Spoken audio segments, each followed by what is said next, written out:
Hello guys. So நீங்கள் இந்த மாதிரி குட்டி நாய் சிட்ஜூஸ் இல்லை இந்த பிக்சரில் போட்டிருக்க மாதிரி பக்கெல்லாம் வச்சுருந்தீங்கன்னா அண்ட் உங்களோட டாக் வந்து 5 to 9 kg அதில் இருந்ததுன்னா இந்த மாதிரி ஃப்ளோரா லேனர்ன்னு சொல்லிட்டு ஒரு ஈஸி சீவிங் டேப்லெட் வந்து எஸ்பெஷலி ஃபார் திஸ் இன்செக்ட்ஸ்க்கு வந்து கொடுக்குறாங்க. ஸோ இதில் வந்து உண்ணி, அப்புறம் சதை தின்னி, அந்த மாதிரி பூச்சிங்கள்லாம் நாய்ங்களுக்கு பொதுவாக வரும். அதுலேயும் எஸ்பெஷலி ஃபர்ரி டாக்ஸ்க்கு அதிகமாக வரும். இதோட ப்ரைஸ் வந்து பார்த்துக்கிட்டிங்கன்னா 1000 rupees. இதோட நேம் வந்து எக்டோன் இருக்குது, இல்லாட்டினா ஃப்ளூரா லேனர்ன்னு இருக்குது. ஸோ இது வந்து ஒரு சீவபிள் டேப்லெட் தான். ஸோ பிச்சிங்கன்னா ஒரு குட்டியான ஒரு ரவுண்டு மாதிரி ஒரு டேப்லெட் இருக்குது. டாக்ஸ் நல்லா விரும்பி தான் சாப்பிடுது. ஸோ 1 tablet ஃபார் 3 months கவரேஜ்னு கொடுத்துருக்கான். பட் ஆனால் it is also coming to 1 year.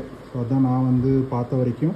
இது கொஞ்சம் காஸ்ட் கம்மியாக இருக்குது. நான் ஏற்கனவே வாங்கின டேப்லெட் வந்து 2000 rupees இருந்தது. இது வந்து கொஞ்சம் கம்மியாக இருக்குது. But still 3 monthsன்றாங்க. நான் இது வேணால் போட்டு பார்த்துட்டு மேபி இட் வில் கவர் 6 monthsன்னு நினைக்கிறேன். நான் பார்த்துட்டு வேணால் சொல்கிறேன் மக்களே எப்போ அகெயின் பூச்சி